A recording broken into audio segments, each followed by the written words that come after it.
There's a real chance that the Baltimore Ravens got an absolute superstar caliber player in the second round with Mike Green, who a lot of people had coming out as a first round prospect. In fact, some people had Mike Green as a top 10 player in this class. And of course, we know why he kind of fell. And I don't really want to get into that. You guys can look that up yourselves. But from a pure tape perspective, this guy has what it takes to be an absolute superstar caliber player. And we're going to watch his tape today. I think the Baltimore Ravens got an absolute superstar. And we're going to talk about what makes this guy so elite. Because there's a lot of plays like this where he just straight up hezzy, swims over the top, and just straight up beats a pretty good right tackle. And there's multiple plays of this guy on tape. Going up against left tackles, right tackles. Sometimes he was even moved to the A-gaps where he'd line up over the centers or guards. And this guy was just a disruptive player over the course of the 2024 college football season. And again, I think the Ravens got themselves an absolute superstar. And I'm excited to really get into this, man. I'm excited to really break down what makes this guy such a great football player. And we're going to start right here with this first snap here, because this player right here kind of just sums it up. Mike Green has a legit pass rush plan. He has a legit toolbox. He has multiple tools within that toolbox. And I want to kind of talk about what that means here. So on this play here, notice how Mike Green's going to set this guy up and essentially beat him.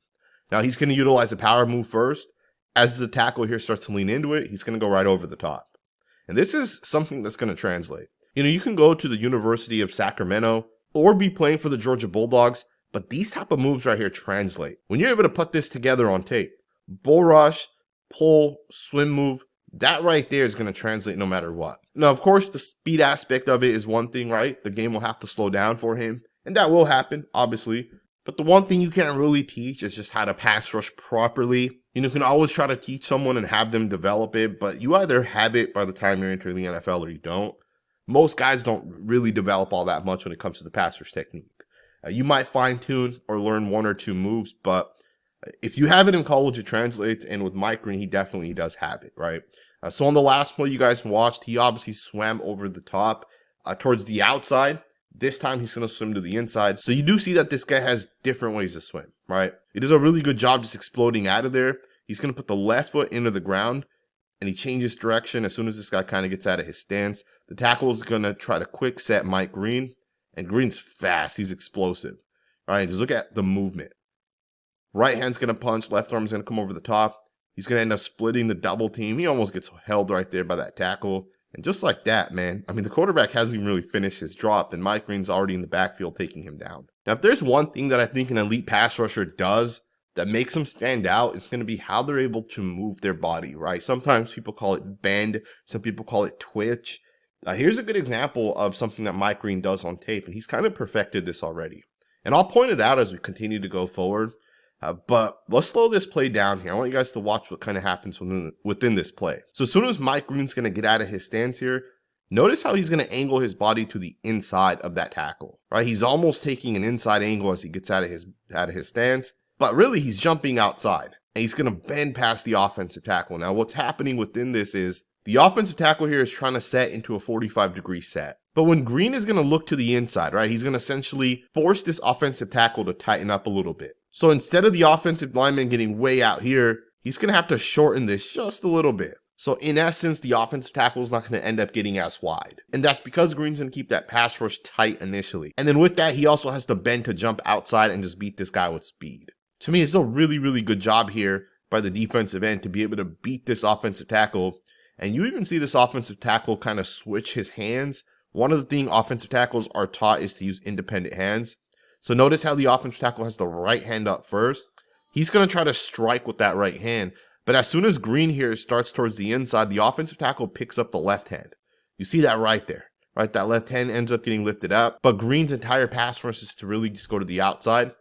To me, that's a really, really, really good job. And of course, he has the speed, the bend, the explosive ability to be able to hit that corner. And with that, he's going to end up getting to the quarterback. Just a really, really good job here by Green. In my opinion, the elite pass rushers know how to utilize angles. They know how to use leverage. They know how to position their body in a way to influence an offensive tackle before hitting them with whatever move it might be. Mike Green definitely does that. And here's another example of that. This one's going up against the Ohio State right tackle. He's going to do a really, really nice job just straight up beating this guy. Mike Green, to me, phenomenal pass rusher. Now, on this one, he's going to line up in the wide 9. He's going to start wide, but he's going to end up closing the distance between him and the offensive tackle. Notice how he's going to start to attack this. Shows the inside leg of that right tackle, that's going to make this right tackle think that an inside move is coming. And then you're going to see Mike Green just spin right off of it. To me, that is a phenomenal pass rush here by Mike Green. The right tackle has no chance. And again, the setup, the way he angles his body to the actual pass rush and just that explosive quickness, that movement, the setup, everything about Mike Green is phenomenal. And this guy does this move a ton, right? You definitely see him utilize the spin move. He sets it up well. It's effective. He's able to get after the quarterback consistently as well. But this guy has so many other pass rush moves. Again, the toolbox that this guy has is phenomenal. Here's what is referred to as a cross chop. He's going to do a really good job, and he's going to end up getting to the quarterback. You see the fumble is also forced on this one, and it's actually going to be returned for a touchdown. But again, just a really, really good job. And once again, it's all about the setup. As he's going to get out of his stance here, he's going to fake towards the inside. You see that left foot towards the inside. That's to essentially try to tighten the tackle as much as you can. And then you're going to essentially go to the outside, and you're going to chop the outside arm of the offensive tackle. All right, it's referred to as the cross chop. The setup on this one's not perfect, but he does a good job still regardless to be able to get the outside arm of the offensive tackle. And then with that, he's also going to end up just bending past the offensive tackle. Just a really, really good job once again by Green. The pass rush plan that this guy has is phenomenal, and you see it play out on the tape.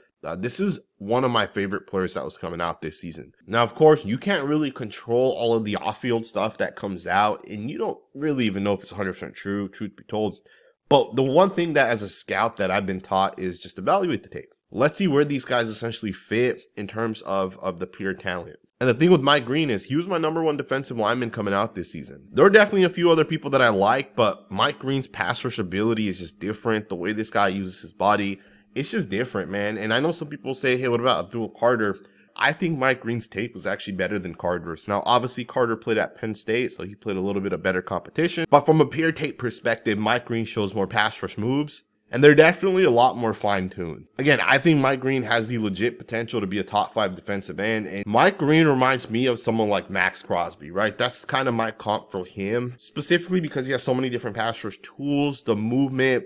I do think Mike Green's maybe a little bit more athletic than a guy like Max.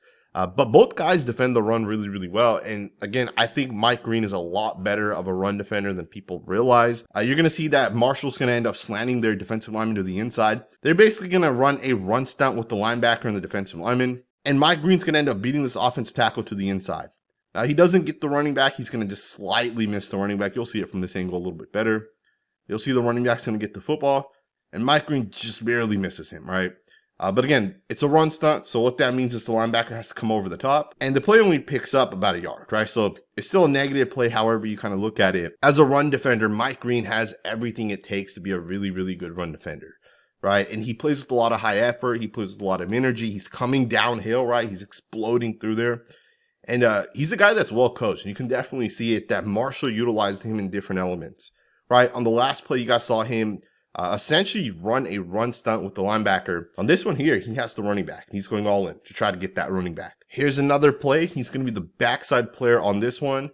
The run's going to be towards the right, so he's going to have to beat the offensive tackle, get around the offensive tackle, and then chase it.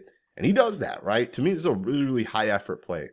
We see a lot of defensive ends, even in the NFL today, not chase this play the way he does on this one. And he ends up getting in there, and this one loses a yard. And you see this guy give a ton of effort. He knows his responsibility within these plays, and he does a really good job as well. Here's another one. This time, he's going to be the front side defender on a run play, and he does a really good job utilizing those long arms.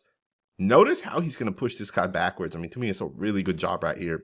Hands are going to land perfectly to the offensive tackle. All right, look at 67 start to go backwards. And there's no lane for the running back, so the running back naturally tries to hit this to the outside. And Mike Green, as well as the linebacker, are both kind of right there, and they're going to wrap this guy up. He's going to lose about 2 yards. Another thing that oftentimes translates is if you're a really good pass rusher with good movement, you can translate that into the run defense aspect of things. This is where Mike Green reminds me so much of Max Crosby. Crosby oftentimes is doing things like this.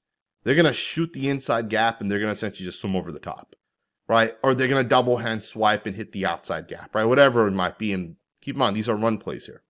Right? And Mike Green's going to do a phenomenal job being able to get into the backfield and just be disruptive. Now, he does miss the tackle on this one, but don't overlook the fact that he's disrupting this play. This is an outside zone play. This is meant to go outside. And because he's going to end up going over the top. He's going to disrupt the play. Ideally, you do want him to make this play, right? So there's no excuse for that. Or even if the guard here ends up stepping on him, either way, you got to make the play. But again, not a big deal, right? Still disrupts the play, ends up beating the offensive tackle. Just a really, really good disruptive football player. In my opinion, I think Mike Green's going to end up becoming one of the best edge players in the NFL. I think this guy has everything it takes to be that guy. And remember, at some point, people are saying Mike Green would be a top 10 pick. And some people are even taking him over Abdul Carter. Now, of course, I think Carter's going to be a great player as well. I wouldn't be surprised if Mike Green's better, to be honest. But the value of getting this guy late in the second round is absolutely incredible. Generally speaking, you just don't get these type of players as late as the Ravens got him. I'm excited to see what this guy can do as he gets to the Baltimore Ravens, as he gets a little bit more coached up, as he continues to develop. I think the Ravens got themselves an absolute steal. I hope you guys enjoyed this video. If this is the first time you're on this channel, do consider subscribing. We will be covering Mike Green as we kind of go forward over the course of preseason, as he kind of gets into the NFL. And we will be covering some other Baltimore Ravens players as well. We've done it in the past on this channel before. Again, I hope you guys enjoyed this video. Thumbs up, subscribe, and I will see you guys next time with another video.